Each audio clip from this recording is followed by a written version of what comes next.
स्वप्ने तर स्वप्ने असतात, मोठीच बघितली जातात, पण ती पूर्ण होतील का असा विचार करून आपण पुढे जातो. पण मन, हे मन कुठे समजू शकतं?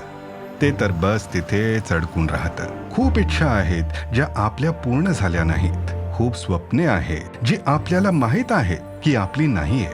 आपण म्हणतो की विचार करून पुढे चल, पण मन म्हणतं हाच तो क्षण. ते लहान मूल आहे जे आपल्या गोष्टीवर अडून बसतं. हे मन कुठे समजू शकतं? हे तर बस तिथेच अडकून राहतं. आणि आता कोणी आहे जो मनाची शांतता ऐकतोय, प्रत्येक स्वप्नावर विश्वास ठेवतो. आता मनाची प्रत्येक गोष्ट ऐकली जाईल. कोणतीही इच्छा अपूर्ण नाही राहणार. या दिवाळीला खऱ्या होत असलेल्या स्वप्नांना सेलिब्रेट करा. पूनावाला फिनकॉर्पच्या साथीने